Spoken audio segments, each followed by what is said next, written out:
Muy buenas noches, muchísimas gracias por esa presentación. Le agradezco al pastor Juan, su esposa Katiuska, también amigos. Gracias, pastor Gastón, por concederme la oportunidad de poder estar aquí. Es una bendición.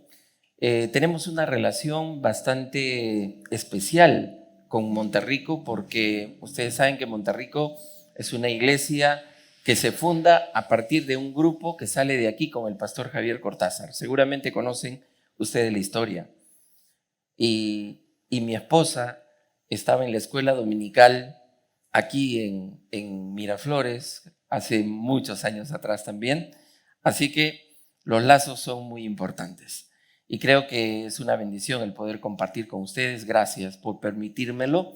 Así que, sin más preámbulos, vamos a tomar el tema que vamos a dar en esta noche. Pero antes, vamos a ver un muy breve video que creo nos va a inspirar en lo que vamos a compartir.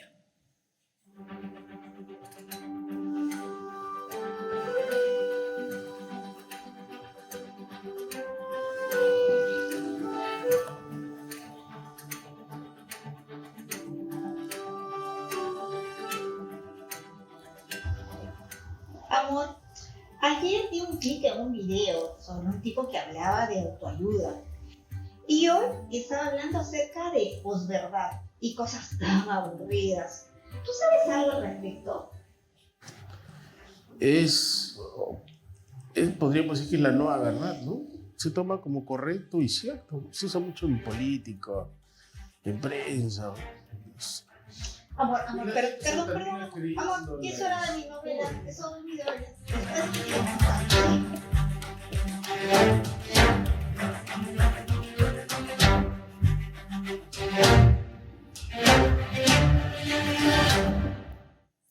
Muy bien, estamos ante un mundo sin absolutos, un mundo de la posverdad, ¿verdad?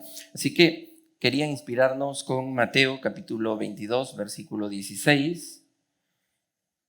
Estas palabras emanan de los fariseos, enemigos de Jesús, molestos con él, se acercan para hacerle quedar mal, y es cuando expresan estas palabras, pero aunque lo hacen irónicamente, al mismo tiempo expresan una verdad. Así que vamos a mirar ese pasaje.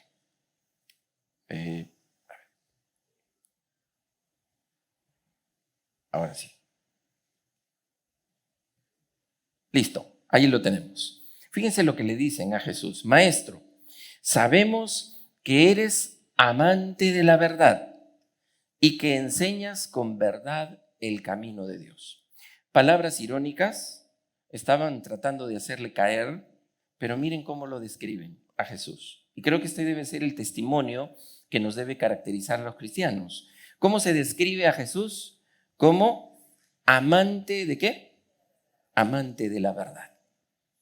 Entonces, todo cristiano que emula a Cristo tiene que ser un amante de la verdad. Por eso es que es pertinente hablar de un mundo sin absolutos, un mundo posverdadero. Ahora, en términos generales, el hombre en general es un inquieto buscador de la verdad. Hay algo finalmente en toda persona, en todo hombre, que lo hace tratar de buscar la verdad. Por supuesto, hay quienes absolutizan la razón y sostienen que la fe no tiene nada que ver con lo verdadero. Es verdad también, pero al mismo tiempo, todo hombre es un buscador de la verdad. La tentación en el Génesis era precisamente más o menos en este sentido. Tú vas a ser capaz, como hombre, de fundamentar la realidad. Tú serás como Dios. Tu razón te va a permitir decir qué cosa es bueno y qué cosa es malo. En eso se resume esta tentación y el deseo del enemigo de querer, obviamente, destruir lo que Dios había hecho. Endiosado el hombre, hoy, como está la circunstancia, como la vemos todos los días acontecer, hoy el hombre ha roto todos los nexos entre sus pensamientos y sus ideas y lo que es la realidad, la naturaleza, el sentido común y lo humano. Ha roto los nexos entre sus pensamientos e ideas y estos elementos que acabo de mencionar. ¿Qué cosa es lo que queda? Después de romper estos nexos, lo que quedan solamente son nuestras ideas o ideologías. ¿Y por qué le damos tanto énfasis? ¿Por qué el hombre le da tanto énfasis a las ideas, a sus ideas y a las ideologías? Porque las produce él, no las recibe de Dios. Porque es algo mío, porque es mi verdad. Como decía, no sé si se acuerdan, esa canción ochentera que se titulaba Todo a pulmón, tenía ese estribillo. Una parte de la canción decía, defender mi ideología, buena o mala, pero mía. Hoy se parte de nuestras propias ideas. La verdad no interesa, porque ahora hay una desconexión entre mis ideas y lo que es precisamente la verdad. El cristiano no se avergüenza, no debería avergonzarse de asumir que no es independiente, no es totalmente autónomo, porque basta con mirarnos al ombligo para saber que procedemos de alguien más. Lo digo en forma figurada. La modernidad resalta en el cine, y lo ha hecho siempre, al héroe solitario. Yo siempre me preguntaba de niño y luego de joven, ¿por qué estas películas del western siempre, ¿se acuerdan el tipo, el que tenía el rol principal en la película, nunca se quedaba en el pueblo? Siempre terminaba la película con él yéndose, solo, ¿no? Yo no lo entendía, ¿por qué? Pero si ya arregló todo el problema, ¿por qué no se queda? Le ofrecían ser el sheriff, le ofrecían de todo, pero el hombre sencillamente ya se le veía en el horizonte y aparecía la frasecita, ¿se acuerdan? The end, se acabó y listo. Bueno, precisamente esta es la figura de una vida a la aventura que tú construyes. No hay una verdad, no hay un fundamento, no hay un absoluto. Vivir a la aventura, a la deriva, olvidando totalmente de quién vienes y a dónde vas. Por eso es que si hoy se le pregunta a alguien qué va a hacer de su vida, por lo menos a la mayoría, las respuestas son no sé, ya pensaré, bueno, a ver qué sale. ¿Ok? Esas son las frases que denotan la independencia y la autonomía. El apóstol Pablo decía, no depende del que quiere ni del que corre, sino ¿de quién? De Dios, que tiene misericordia.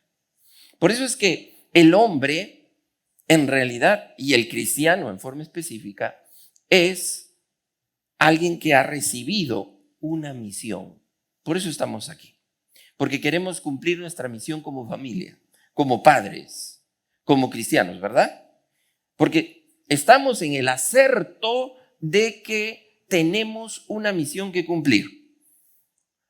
Recibo la misión de hacer algo que no tiene su origen en mí mismo, no es una idea mía, es algo que no procede de mí, pero que al mismo tiempo debo también preguntarme si estoy a la altura de mi tarea y también entender de que soy el único responsable de lo que se me ha pedido que lleve a cabo, sin que pueda desencargarme de ese tema. Tengo que cumplir una misión. Entonces, no son mis ideas, mi ideología, buena o mala, pero mía, el fundamento de una vida. Esa es la sociedad. El vivir mi vida a mi antojo genera una falta de profundidad. Y eso me lleva al relativismo, a armar mi propia realidad. Se entiende hoy la vida como un combo que yo hago, que yo armo a mi antojo, dependiendo de la perspectiva de cada uno. y entendiendo también de que todas esas perspectivas son igual de válidas. Todos conocemos, para entender un poco esto, más o menos esto es lo que el mundo piensa, y todos conocemos la anécdota de los 6 ciegos, ¿no? Esto está en internet. Estos 6 ciegos, ya saben, el ciego que palpó la trompa dijo que lo que tenía al frente era una serpiente, el que tocó las orejas dijo que era un ventilador, el que tropezó con el cuerpo dijo que era una pared, el que tocó una pata dijo que era un árbol, el que tocó la cola dijo que era una cuerda, el que tocó el colmillo afilado dijo que era una lanza.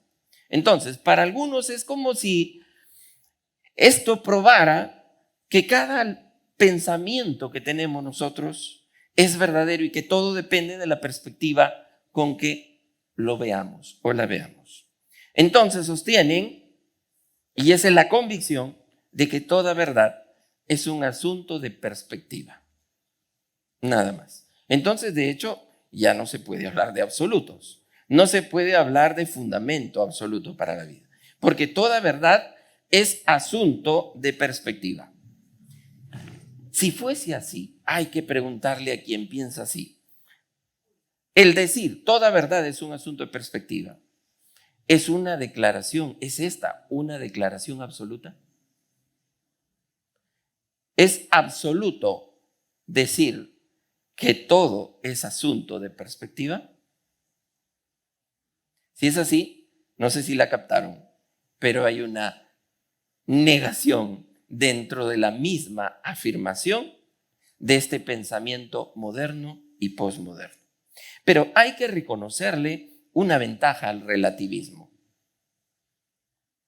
El relativismo tiene una ventaja inmejorable, porque saben que si yo soy un relativista, nunca me voy a equivocar. ¿Por qué? Porque, por supuesto, todo está a la medida de mí. Y si todo es relativo, jamás me voy a equivocar. Todo lo que haga y piense, todo va a estar bien. Pero al mismo tiempo hay una desventaja. Y esa desventaja radica en que no voy a poder aprender algo. ¿Para qué voy a aprender algo?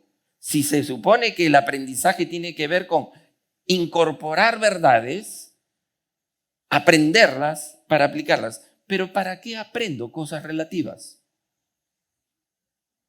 No tiene sentido el aprendizaje. Por eso es que la exhortación para la iglesia hoy viene de Pablo en Romanos 13:11. Hagan todo esto estando conscientes del tiempo en que vivimos. Ya es hora de que despierten del sueño. Aquí necesitamos despertar de un sueño, sobre todo en las familias. Hoy el hombre aspira al trono de Dios, no respetando ni la ley moral ni la ley natural, y por lo menos cuando habla de la sexualidad autopercibida. En la noche anterior a su crucifixión, Cristo elevó una sentida oración a su Padre y él dijo: santifícalos en tu verdad, tu palabra es verdad. Santifícalos quiere decir apártalos en tu verdad, tu palabra es verdad. Entonces, para aprender la verdad de todos los temas importantes para la vida, tenemos que ir a la palabra de Dios. Así que la Biblia tiene esas respuestas. El salmista decía: la suma de tu palabra es verdad. Y Pablo decía: si en verdad le habéis oído y habéis sido por él enseñados conforme a la verdad que está en Jesús, pues la verdad que está en Jesús. Por supuesto que todos sabemos Juan 14:6. Jesús dijo: yo soy el camino, la verdad y la vida. Irónicamente, cuando alguien dice no existe una verdad absoluta, podríamos preguntarle inmediatamente: ¿sabe que no existe ninguna verdad absoluta? Pregúntale: ¿estás absolutamente seguro de que eso es así? El año 2016 fue catalogado por muchos periodistas y analistas políticos como el año de la posverdad, el 2016. El diccionario Oxford refiere a la posverdad como una suerte de significado, dice el diccionario, palabras más, palabras menos, que denota unas circunstancias en las que los hechos objetivos, es decir, la realidad, no es tan importante como la apelación a las emociones y a las creencias personales. ¿Se dan cuenta? El hombre autorreferenciado. Yo soy el que de mí emana la verdad. Y mi verdad es mía y vale. Puede ser diferente a la tuya, pero la tuya es válida también porque vale para ti. Bajo estos términos, quien desee influir en la opinión pública, lo que tiene que hacer nada más, y eso es lo que está pasando hoy, en los medios masivos de comunicación y en las redes sociales, tiene que concentrar sus esfuerzos en lo que puede satisfacer los sentimientos más que los hechos. El hecho concreto, el hecho duro no vale, no cuenta. No, sencillamente lo que vale es cómo se siente. En la época de la posverdad, la manipulación es posible porque hoy tenemos en el mundo de las computadoras, de las redes y todo esto del internet, pues no sé si se ha percatado usted, pero cuando usted entra a ver un video, cuando entra a buscar algo, la computadora ya lo estudió, ya sabe lo que a ti te gusta y siempre te da por el lado donde más te gusta. Eso lo hace el algoritmo. Pon tus buscadores en Facebook o en Google y están diseñados para ofrecerle al público lo que él quiere. Porque estamos viviendo en el mundo donde tu verdad, tu mundo, tu contexto, eso es más importante. Y eso significa que la versión del mundo que encontramos cada día al entrar a través de nuestros perfiles personales en las búsquedas que nosotros hacemos en Google, esta ya ha sido automáticamente filtrada para reforzar nuestras propias opiniones. Tengamos cuidado porque si somos cristianos de redes sociales, nos podemos quedar solamente metidos dentro de los límites de nuestro propio tribalismo como cristianos. Y no nos damos cuenta que hay un mundo, hay microcosmos que están donde cada uno lo... Y podemos dejar de tener una visión de reino y una visión mucho más abierta, pensando que estamos bien porque recibimos lo que nosotros quisiéramos recibir. ¿Saben qué?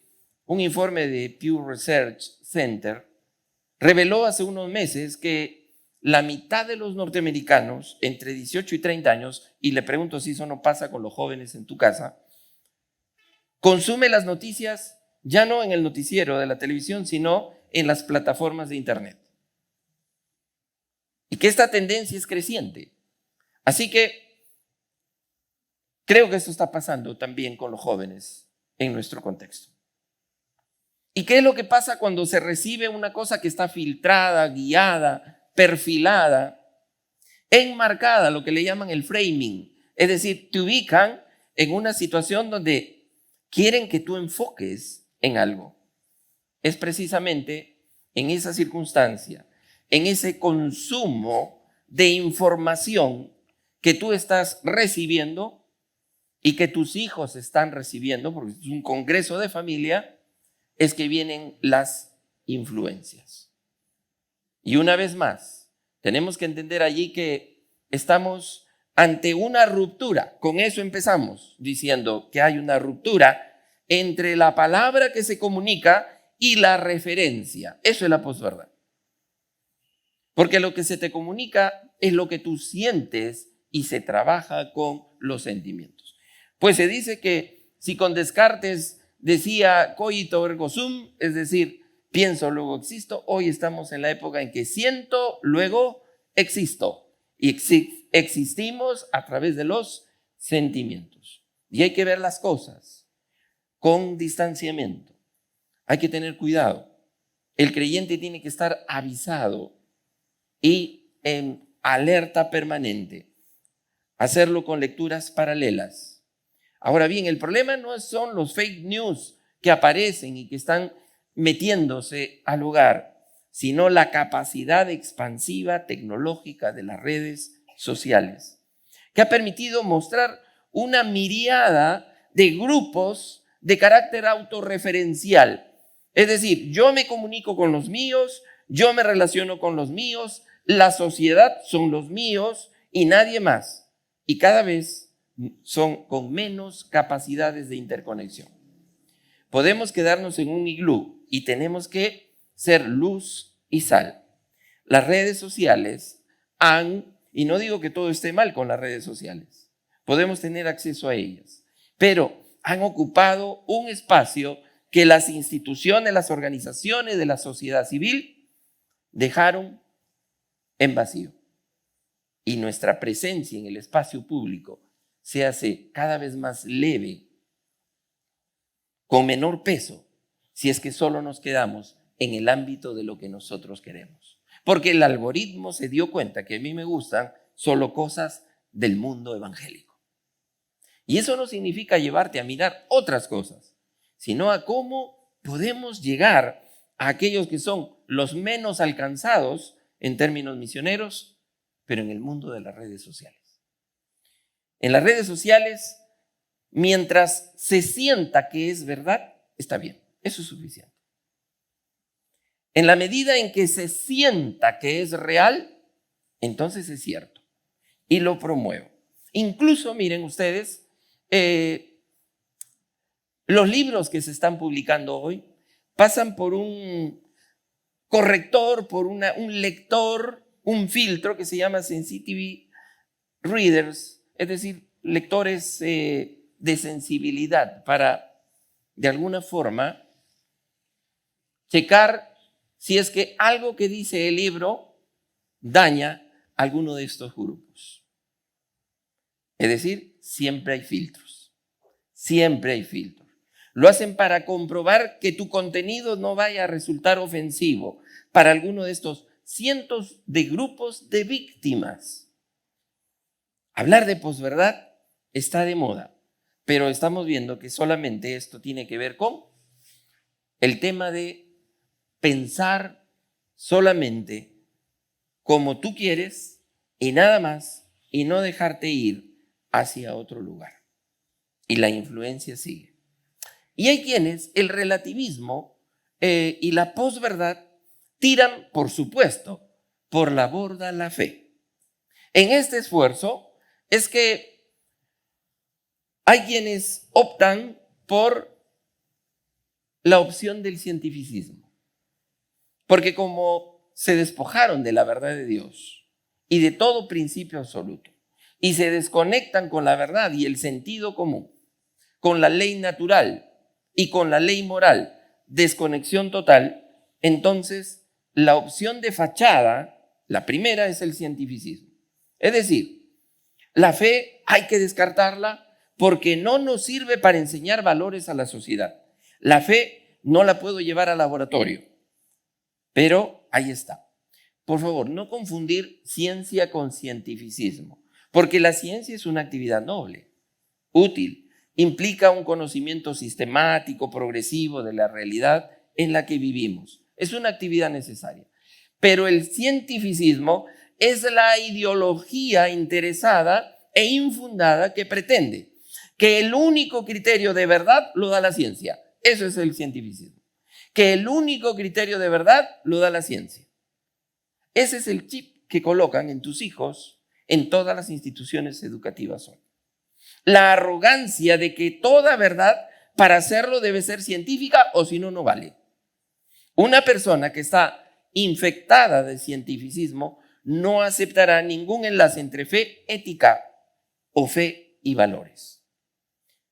La segunda de las tres es la otra opción.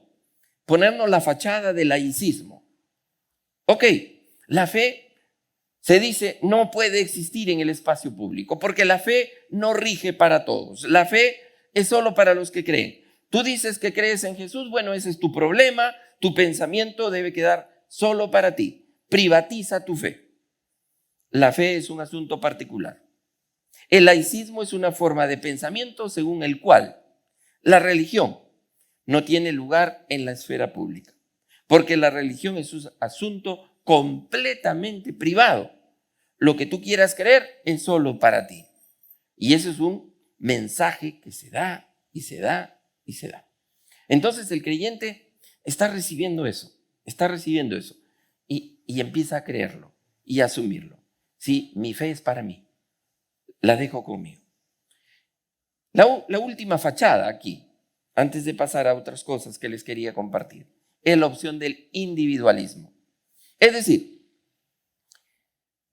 esto es lo más fuerte, esta es la cerecita de la torta, porque lo que yo haga de mi vida no le debe importar a nadie, sobre todo si son temas referidos a la afectividad o a la sexualidad. Algo así como, mira, si estás en una empresa, si yo hago bien mi trabajo, ¿a usted qué le importa que yo aborte? ¿O que me cambie de sexo?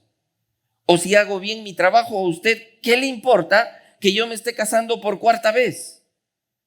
En mi cuerpo mando yo, autorreferenciado, el hombre como Dios. Una pancarta en una manifestación decía, quita tu Biblia de mi útero. Yo veré qué hago con mi útero. Una autonomía exacerbada, un individualismo. Ahí están los tres elementos en los que este individualismo, en los que esta posverdad, este rechazo a todos los principios absolutos, pone como fachada el cientificismo que dice que la fe no es verificable, el laicismo que dice que la fe no vale sino para un grupo particular, así como si tú eres hincha de un equipo de fútbol, está bien para ti, yo soy hincha de otro. Y finalmente el individualismo que dice, muy bien, presenta el tema de que respeten al individuo, no se metan en la vida privada de la gente. Como decía el viejo bolero, déjenme vivir mi vida. Nuestros jóvenes tienen este chip colocado desde el colegio, la universidad y avivado por las redes sociales. Así se abordan los dilemas éticos contemporáneos. Fíjense ustedes, les cuento esto. Leí un artículo escrito por un médico cuya mamá sufría de episodios agudos de depresión. La mamá era belga. En Bélgica está aprobada hace mucho tiempo la eutanasia. Esta madre acudió a un médico y le dijo que así ya no podía seguir viviendo. La vida, dijo ella, se me ha vuelto insoportable. Y el médico le dijo, bueno, llene estos documentos, pague lo que tiene que pagar y programemos la fecha y ejecutamos el procedimiento. Lo equivalente a decirle en buen castellano, pague lo que tiene que pagar y yo la mato. Eso es la eutanasia. Porque eso es lo que es esto. Entonces ella pagó lo que tenía que pagar y la mataron. Luego se entera el hijo que estaba fuera del país, que la mamá ya había fallecido por medio de este procedimiento. Y este médico que escribe el artículo se pregunta, ¿ni siquiera había que consultar a los hijos? Porque cuando yo asisto a un paciente y se encuentra en cuidados intensivos y se le tiene que hacer un procedimiento, se le consulta a los hijos. Mire, le vamos a hacer tal intervención, tal procedimiento. Hasta para eso se necesita consultarles. Pero para matarla no se necesitó hacer ninguna consulta. Ella decidió, ¿qué es eso? Puro individualismo. El hombre solo, solitario, el cowboy en el horizonte. Suiza tiene muchas clínicas de la muerte. Basta con decir me quiero morir y no hay ningún problema. Tienes asistencia delivery a tu casa. Así que esto nos obliga ahora a tener que aprender una nueva conjugación que no existía antes del verbo suicidar. Ahora podemos decir yo te suicido. Antes decirlo así, oye, no estás hablando bien. Yo te suicido, nosotros te suicidamos. Paga y ellos te suicidan. Porque eso es. La persona se suicida así como uno se baña o se dice lo bañaron. En este caso habría que decir lo suicidaron. Yo quiero que me suicides. Ok, no hay problema. Te suicido. La fe, en cambio, implica que nuestra vida esté unida a nuestros valores que emanan de la realidad natural. Si se dan cuenta ustedes, necesitamos aprender a argumentar en el espacio público, no necesariamente usando la palabra, porque la palabra no es autoridad afuera, sino con argumentos de lo mismo que vemos de la realidad. Lo que tenemos es que nuevamente atar los nexos al sentido común, a la realidad. Sí. Sin embargo, el argumento es, la verdad no existe, todos son constructos sociales. Y el único estándar válido es yo. Punto. De lo que se trata es de ser lo que queramos ser. Y este es el comercial más apetitoso para nuestros jóvenes, para nuestros hijos. Este es el manjar que se les ofrece. Permítanme, por favor, para en la recta final de lo que les estoy compartiendo, usar un simbolismo, ¿ok? Espero que me sigan con este simbolismo. Este es un simbolismo, primero, espacial, porque habla de espacio, y geométrico. Son dos cosas que les voy a mencionar para cerrar este tema que les quería compartir. El tema es referido al centro y la periferia. Este concepto quisiera para que lo trabajes con tus hijos y con cualquier persona allá afuera para quien la Biblia no es autoridad. Pero el centro y la periferia, que podría ser sinónimo de orden y desorden. El centro es aquello que da orden y cohesión, es el eje principal, el centro, ¿verdad? La periferia es el territorio de lo que está alrededor, que se va tornando caótico, fluido, indiferenciado. Es el lugar donde los elementos comienzan a verse difusos. Como por ejemplo, tú tienes en tu casa seguramente un aparato donde se emite la señal de internet.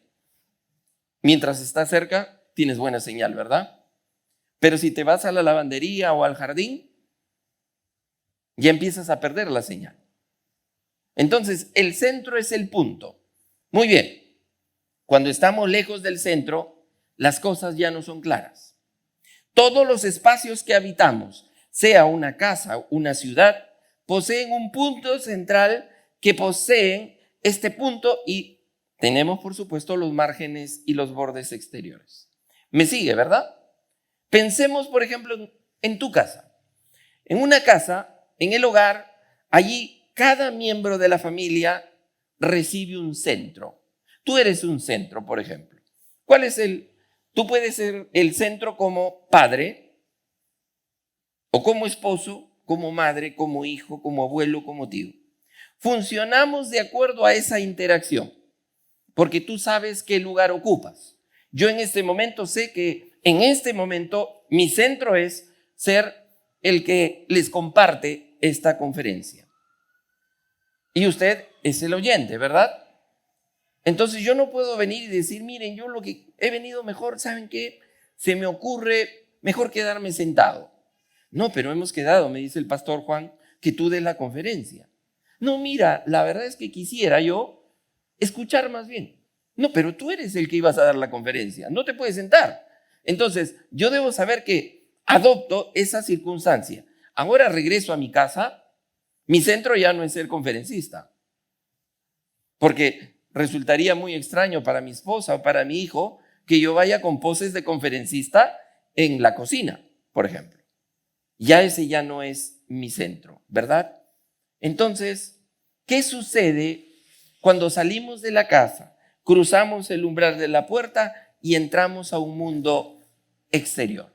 Entonces ya no soy padre, ya no soy hijo, ya no soy tío, de pronto soy afuera, soy amigo, soy profesional, soy comerciante, soy emprendedor o soy compañero de pichanga, lo que tú quieras.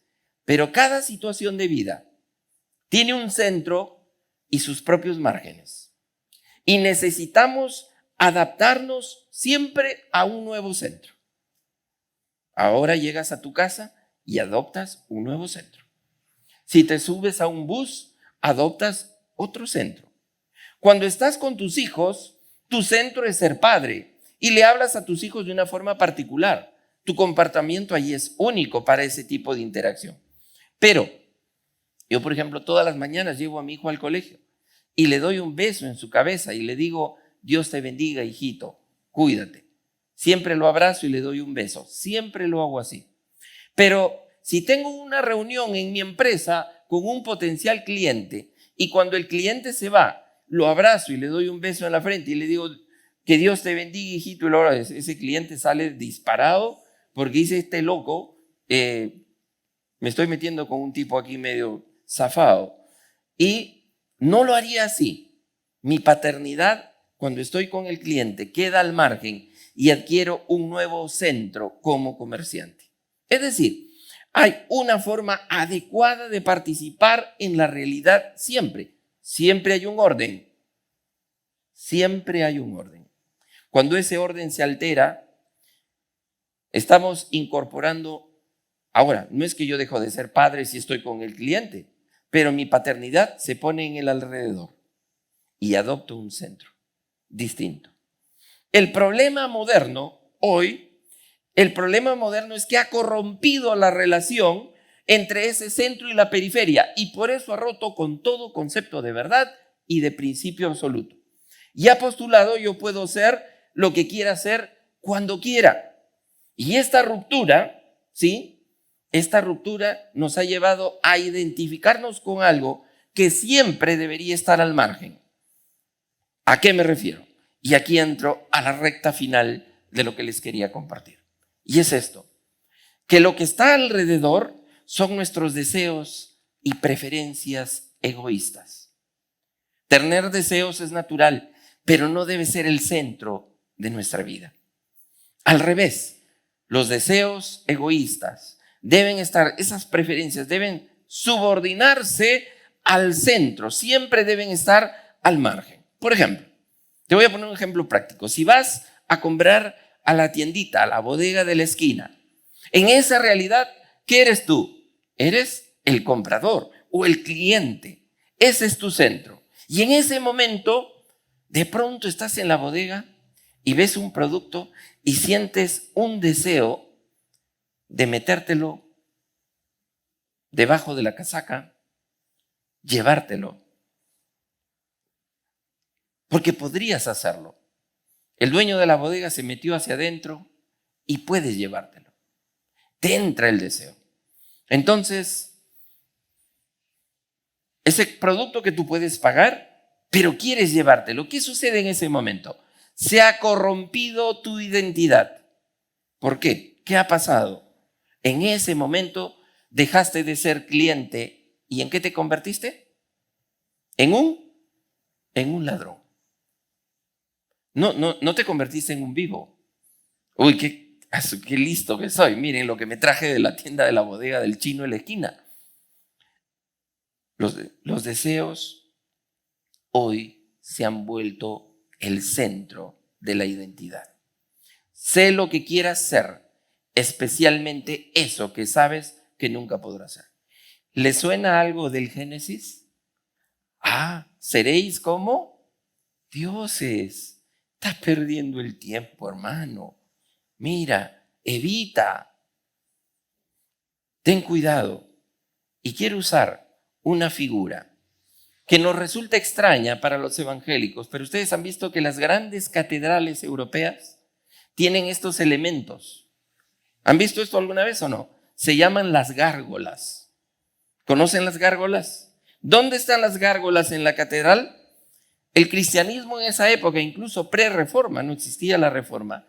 Las gárgolas se colocaban en las canaletas, afuera, en la periferia de la catedral, porque esa era una enseñanza cristiana.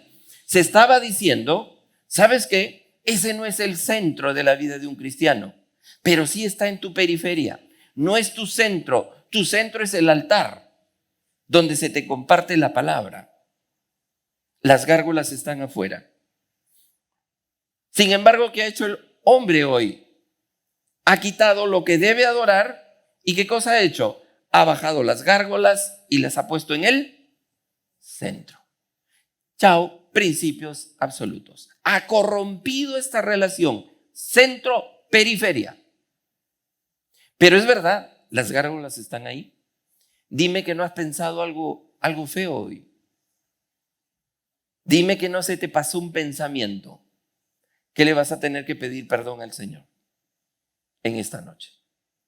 Las gárgolas están. Ahora bien, la gárgola es símbolo de lo extraño, de lo oscuro, de lo grotesco. Representa los deseos, las pasiones brutas, más extravagantes, que mezcla lo animal, lo monstruoso con lo humano. Porque ustedes han visto alguna vez una gárgola viva. No existe. Es una obra de arte que representa algo que parece humano, parece animal, no se sabe bien. Esos son nuestros deseos, nuestras pasiones están en la periferia. Entonces, justamente, por eso Lutero decía, no puedo evitar que las aves pasen volando. Pasaban también las gárgolas sobre mi cabeza, pero no puedo permitir que ellas hagan nido en ellas. ¿Se acuerdan que él decía eso? Los deseos tienen su lugar, pero ese no es el centro. Lo que ha hecho la modernidad es que ha pervertido esto. Y por eso es que el principio absoluto, dicho por el Señor Jesús, la verdad os hará libres, ha sido descartada. Y eso ha sido cambiado por la libertad os llevará a la verdad. ¿Eso vende o no vende? Eso es marquetero. Que le digan a tu hijo, tu libertad te va a llevar a la verdad. O que te diga, la libertad te hará verdadero. Por favor, anótelo y llévelo a casa y piénselo bien, porque ahí hay mucha verdad. El hombre, aunque tiene la capacidad, yo puedo colocar las gárgolas en el centro, pero se necesita Cristo para quitarlas. Por eso, la gárgola nos invita a hacer una reflexión en esta noche. Y es, ¿qué aspectos de mí estoy identificando equivocadamente? ¿Qué deseos estoy llevando al centro y convirtiendo mi vida en una falsa identidad? Sí, ¿cuál es el centro real de mi ser? ¿Cuál es? ¿Cuál es mi principio absoluto? ¿Cuál es la verdad en la que debo cimentar la palabra? Entonces, si tu hijo no va a aceptar, si tu amigo de la universidad no va a aceptar que le des una recatafila de versículos bíblicos, porque te va a decir, eso es tu fe, eso es para ti, créelo, esa es tu muleta, sigue adelante, porque esa es tu verdad. Pero si no te va a aceptar esto, explícaselo desde la corrupción de esta relación centro y periferia. Tengamos mucho cuidado, porque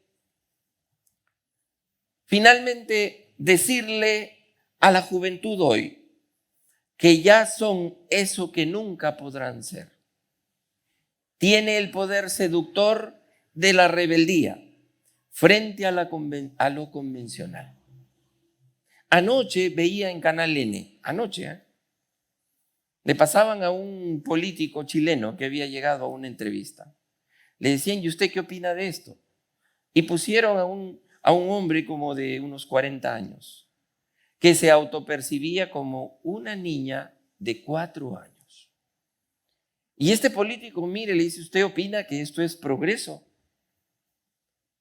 Y el político dice, pero ¿y cómo va a ser esta supuesta niña de entre 3 o 6 años cuando tenga problemas con la próstata?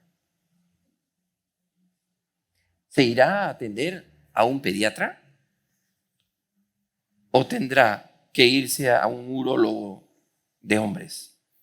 Se ha cortado el nexo entre el pensamiento y la realidad, el dato duro. Entonces, ser lo prohibido muchas veces precisamente apela al inconformismo de la juventud. Empezamos diciendo que el hombre es un buscador y hay una inconformidad, hay un vacío. si no lo sabemos compartir, si no sabemos presentarle esto a la juventud hoy, sencillamente nuestro discurso bíblico, respetable por supuesto, no va a ser aceptado. ¿Por qué? Porque precisamente lo que se le presenta a nuestras familias, a nuestros hijos, a nuestros nietos, es encontrarle el encanto a lo blasfemo, encontrarle el encanto a lo irreverente. Y todos estamos, y como que, cuidado, porque todos estamos sujetos a leyes que son arbitrarias y hay que quitarnos de esto porque tu libertad te hará verdadero. Entonces, ¿qué sucede? Cuando uno se conecta a eso, es nada más que la periferia tomando el control. Las gárgolas en el centro. Así que, ¿qué es central? ¿Qué es marginal? ¿De qué tenemos que hablar con nuestros hijos? Así que se nos está haciendo creer que si se elimina a Dios, nos quedamos en un mundo menos supersticioso. Pero ¿saben qué? Finalmente es Cristo el centro, el logos. ¿Saben por qué Juan usó la palabra logos? La palabra logos es una palabra de orden filosófico. Es bien extraño que la haya usado Juan, porque no era una palabra común para los judíos. El logos era ese principio absoluto y eterno para los mismos filósofos, los clásicos, Aristóteles, Platón, Sócrates. Siempre hablaron de logos, de esa racionalidad, de ese orden que hay en el universo que nos hace a nosotros comprenderlo. Si no, todo sería un caos. Si no hay logos, no hay diálogos. Si no hay logos, no hay lógica. Cuando se pervierte la periferia metiéndose al centro. Las gárgolas en el altar y el altar en la canaleta, afuera a la intemperie. Entonces, esto es precisamente algo delirante, pero que está ocurriendo en el mundo. Nuestra relación disfuncional con Dios hace precisamente de que nos salgamos de ese eje unificador de la realidad. Así que necesitamos, ¿sí? Finalmente, volver a Cristo, el centro, sacar las gárgolas. Eso es lo que tenemos que hacer. El principio unificador. ¿Se acuerdan que el apóstol Pablo decía, finalmente, a fin de reunir todas las cosas, ¿en quién? En Cristo. Cristo es el centro.